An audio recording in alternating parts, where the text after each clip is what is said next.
میں بہت تیز بارش کی آواز سن رہا ہوں. اس سب کچھ کے لیے اب اس نے کیا کیا ہے؟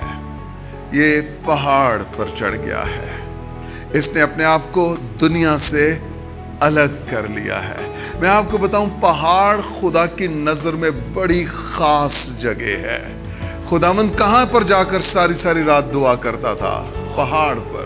متی 17ویں باب میں خداوند کی شکل صورت کہاں پر بدلی؟ پہاڑ پر.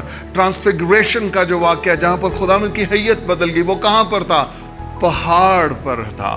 اور خداوند نے موسیٰ کو کہاں بلایا تھا؟ پہاڑ پر بلایا تھا. خداوند نے 10 احکام کہاں پر دیے تھے؟ پہاڑ پر دیے تھے. تو پہاڑ خدا کی نظر میں بہت خاص اہمیت رکھتے ہیں. میں آپ کو بتانا چاہتا ہوں، جب آپ پہاڑ پر جاتے ہیں تو جو سب سے پہلا کام ہوتا ہے، آپ اپنے آپ کو ہمبل کرتے ہیں، آپ اپنے آپ کو جھکاتے ہیں. کیونکہ پہاڑ پر آپ ایسے تن کے نہیں چل سکتے، اکڑ کے نہیں چڑھ سکتے.